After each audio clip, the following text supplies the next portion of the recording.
So we're kind of divided here. We're looking better to the west of Interstate 45.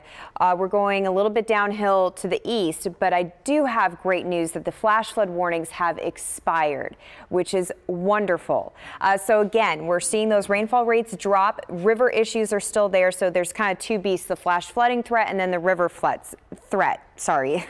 It's been quite some time, folks, so sometimes those words can get hard to get out. But again, we're looking better. Flash flood warnings have dropped, but considerable rain is still falling in East Harris County, especially along the island. In fact, take a look at Galveston right now. Because we have a strong wind coming in from the northwest and heavy rain, the combination of the bay water going up and that heavy rainfall is causing a rise at the Strand. We have no control over this camera, so I'll leave it behind me so you can see what it looks like in Galveston, but it's causing the water to rise. So when you have heavy rain moving down because of that strong offshore wind, you're going to see everything rise up. When the rainfall rate goes down, you'll see it go down. So I just want to give a warning to the island. You're going to see that ebb and flow over the next 5 hours because of that. A few things to let you know about. We're seeing 4-day rainfall totals possibly exceeding 48 inches on some of our gauges. That's unbelievable. The programming that the National Weather Service uses to compile rainfall totals actually stops at 72 hours. So they're working on fixing that because obviously we're looking at an event that exceeds 3 days. But that's some unbelievable stuff. And also we have an update on the Keegan's Bayou. That the flood warning was dropped, Cambrell? Yes. Yes, flood warning at Keegan's Bayou at Keegan Road. That flood warning was dropped. Now you're seeing a little more clarity on that camera shot. Again, forgive me, I don't have control on the camera, but you can see that the water level at the Strand has gone up considerably. Most of it is hitting below the storefront doors. I can't say that for the entire area, but again, what's happening is we have a strong offshore wind that is pushing the bay up against the island, and because Harvey went farther south into the Gulf of Mexico than predicted, we're finding ourselves in this situation. So again, we were not expecting this to happen yesterday, but now we're seeing it happen. So when the heavy rain moves through, you're going to see this rise, and then when the heavy rain goes down, you'll see it go down a little bit. But those winds, Cambrell, I mean, they are really, really coming through. I'm going to go ahead and put up what we're at right now in terms of our wind speeds. Yeah, they have been consistent and on the breezy side for sure for everybody. And this is really not all that bad considering we've had some breezier times in this, but 37 miles an hour sustained in Galveston right now, 26 at Harvey, 23 in Pearland. The gusts are a little bit higher. The gusts in Galveston certainly stand out as 47 miles per hour, so still on the breezy side. So that's why there's no misunderstanding about why those folks who come in from the outside going to the evacuation centers, they come in. Our temperatures have stayed in the 70s for a lot of the time, and when you have the 70s and wet and cold, and when you get the wind on you as well, that makes it very, very uncomfortable. So that's the trend going forward here. All of the rain that's fallen here, though, we've had some people asking questions about what's going on in Buffalo Bayou. I've got some graphics to show you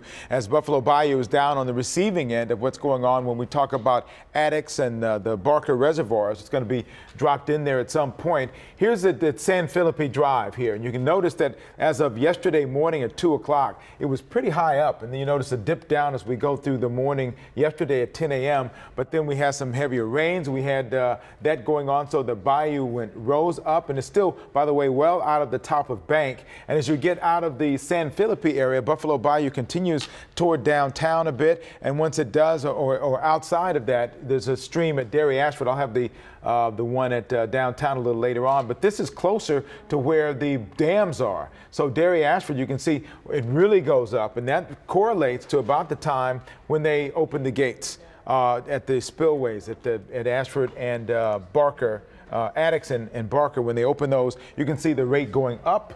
So that's going to be something we're going to be dealing with in Buffalo Bayou going downtown. We've seen the pictures that have indicated that there really are some real challenges with that bayou being up. And we had a conversation with Jeff Linder from the Harris County Flood Control District earlier, and we're talking about the tremendous problems we're going to have with all that water going downstream. Our Click2 pins are really indicative of what's been going on here over the last several days here. Getting slammed in Pearland.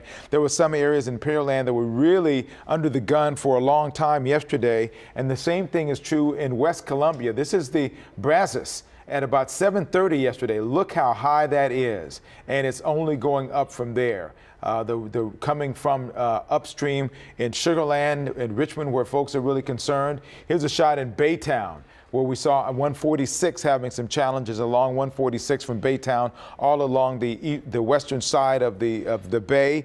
And so that's a real problem there. Really rose up quickly. Part of the reason they had some of the evacuations. Here's another shot, 1980. So the water coming up, a real problem, really a dangerous situation as well. Yes, and a lot of you from Baytown have been asking for updates. On my Facebook page, if you look in the visitor posts, you'll see that we put the information to Cedar Bayou. So you can find that on our Facebook page. But incredible images. So go ahead and continue, Camberell. We had to get that in there. And here's another shot. Carey's Bayou Sunday morning, 3 feet over the bayou. And that's very indicative of what's been going on throughout that whole time there. Look at this shot. I really wanted to get to this. Baytown, I-10 East, yes. At the many of us have gone across it. You take this the Baytown East, the San Jacinto River Bridge. You really get a chance to see how that water is lapping right up against the edge. It seems now that's kind of an optical illusion in some ways. It almost look like it's overtopping, but really, really high water there along that, and that's part of the reason why we talk about the Lake Houston is releasing water into the San Jacinto. All of that traveling down, and we had information earlier that this is really going to be an issue all the way down through Baytown throughout the next several days, so that release continues. And the San Jacinto River is at major flood stage. It's expected to remain that way. We've also had questions about the Trinity River, so I want to touch on that. Trinity River at Liberty is forecasted to crest just below record, but it's very close. If you continue down to Moss Bluff on the Trinity River, you are forecasted to crest above record level. Folks are asking about evacuations. I haven't heard anything from Liberty County. Camberell, have you? I have not, but so I would be shocked if there wasn't, though. 40 inches, and there's a lot of land as opposed to people in Liberty County, a lot fewer people, but that whole area with 40 inches of rain, there's got to be. We'll check on that and see. Yes, so Liberty County, if you live along the Trinity, make sure that you're listening to your local officials.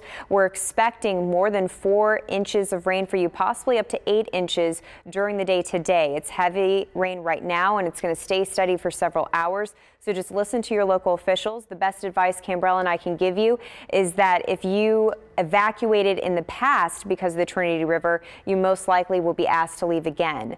So just sort of go off your past experiences right now. But again, just listen to your local officials. But we're expecting Trinity River at Liberty to crest just below record levels, and at Moss Bluff it is going to be cresting above record levels. You can obviously see that we're seeing some large changes within Harvey. The storm is now moving to the east. It is offshore. Again, we're not expecting dramatic re-strengthening, but it's tapping into the Gulf of Mexico, which is producing another round of heavy rain.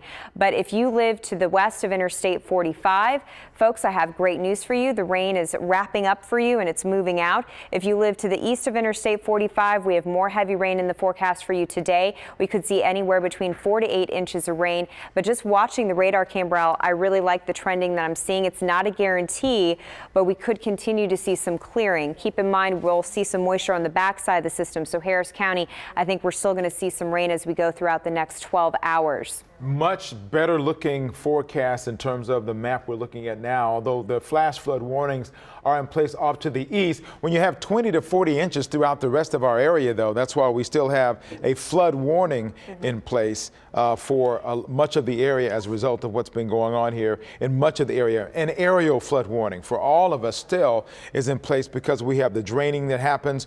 Now we're dealing, once the flash flood part is out of here, now we have the rivers and some of the streams and the creeks and bayous. Of course, throughout the morning, we'll be bringing you up to date on a lot of those because some of those are still rising. I know the Cypress Creek near the Inverness subdivision, we were looking at that earlier, and there were some real concerns about that from the Harris County Flood Control District, concerned about going over. In fact, when we asked Jeff this morning what were his top 5 issues he was most concerned about, one of them was this, and this is this area around the Inverness Forest subdivision. Cypress Creek area right behind that, and the levee is in a position where he's concerned about it overtopping, and that's going to be a real problem for this whole area. That's why they had this whole area evacuated over the last 24 hours. Yes, and there was a little bit of misinformation early. I mean, we're talking 2, 3 o'clock in the morning that the dam had actually breached. We haven't had a breach, but the concern is the overtopping. So again, when we talked to Jeff Linder from the Harris County Flood Control, he said that from what he had heard, everybody was heeding the warnings and they had gotten people out of the Inverness Forest subdivision. But definitely, you know, although we're seeing improvements with the radar, which is wonderful news to pass along, we still have a very long road to go before we see improvements with the flooding. This is what you're seeing on radar is more discussion about flash flooding, which has been a huge concern. And as we wrap up that story today, that's going to be an awesome thing. Yeah. But the river flooding and the areas that are currently flooded, Clear Creek is still 10 to 13 feet out of banks. Right. So, you know, I'm happy to pass along good news with what we're seeing on radar, but don't get me wrong, we still have a very long road to travel. And you kind of have to monitor and make your expectations fit to what reality is too, because the flash flood warning is dropped, that's good news. But the damage from those flash floods has been done. And that's where the biggest challenge is. All the folks in evacuation centers, some of the folks who've raised their homes in the Meyerland area to get away from the bayou. You know, we said, okay, Buffalo Bayou did this. Okay, it's probably not going to get that high again. So those who are really aggressive, raising their homes, what, 6 feet, 10 feet? And then this flood has hit them again because it's even more devastating. So there's still a long way to go, and the possible river flooding that's going on. I know the Brazos that we're sharing, that floods a lot easier than, because it's really low lying and it starts to flood a little earlier. We're concerned about the Brazos at Richmond, which could go up to 59 feet. If it does that, then there could be some serious problems downstream. Yes, so a lot of things to keep tabs on. We are expecting the flooding along the San Bernard River and also the Colorado River. Let me see if I can give you a little update on the Colorado River. I bet you can. I can. I just got to find it. We have so many rivers to touch on. Here we go. So the last, you know what? This is from 7:15 last night. So we're gonna have to go back and give you a different update on that. Kimbrel, do you mind pulling it up on here? Yeah. Kimbrel will actually pull it up over here so we can give it to you at least verbally. And this one's the San Bernard at Bowling, and we're seeing the same. Yeah, the challenge has been that they're all rising very quickly. And so when they do that, it becomes a real challenge. What we're looking for? Let's go ahead and touch on the Colorado River at Wharton. So while Kimbrel's pulling that up, you can see that the areas to the west that are no longer seeing rain are going to be a large concern today with the river story. Today is going to be that shift where we really start focusing on the river flooding to the west of Interstate 45. It's great to see that the flash flood warnings are gone on, you know, to the east of Interstate 45, but it's not a guarantee that that will last all day. Some models are showing the rainfall associated with Harvey slowly clearing our area over the next 24 hours. And hopefully we continue to see that trend. I do think today is going to be the last day that we are dealing with very heavy active rain in our area. So that's good news, you know, and I think we're talking less than 24 hours. If you live to the west of Interstate 45, you've pretty much wrapped it up. We'll continue to see some showers from Montgomery County into Harris County because of that, but I think we'll start to see some improvements. And Kimbrel, you have some information on the river? Yeah, and that is very encouraging as well. Which one were we talking about? Right here. Oh, the one over there. Okay, Colorado, that's right. It is at 41.9. This is the Colorado River at Wharton. And it's supposed that the record is 51, and we're expected to go up another 8 feet there. So Colorado is going to be really growing a bit more. This is from 5 o'clock, so this is very recent. The latest model runs, the latest runs anyway. And by the way, major flood stage is 43. So we're just below that. We're almost 42 right now. Major flood stage is 43, and it's expected by tomorrow at 5 o'clock, going up to 48. So it's going to be well above major flood stage at that point in time. So that's going to be a real problem to be concerned about as we look forward to this river continuing to go. So it's already going to be affecting some of the low-lying areas in that region because of the way it's growing so fast. So when we reach 43 and 44 feet, these are a few things that we typically see happening. We see low land flooding begin at that point, and that's what we're expecting to see in Wharton around the Colorado River throughout the next several hours. There are all of those rivers that are having the same sort of issues going there. The Colorado there, also the San Bernard is tremendous right now. It is at 42 feet, but that is well above the major flood stage, which is 32 feet. So it's already 10 feet above the major flood stage, and it's expected to go up to 45 feet, and the record is 42. So the San Bernard near Bowling is just going to be devastating in that area. That's where we're going to be dealing with. We talk about the flood now as opposed to the flash flood. That's what we're going to be dealing with and trying to adapt to over the next several days and weeks. And some of those areas, the Brazos, by the way, is in the Fort Bend area is because of the levees as much as anything else, because the levees are built there as a system to kind of keep that back. But this has been built to a level that it has not been before. So that's one of the challenges going forward. We'll keep an eye on all of this for you. Certainly get updates on what's going on with our active radar and give you more updates. So we're getting a lot of questions here. Jennifer's here now as well. We're going to get some more information on traffic as well. Owen?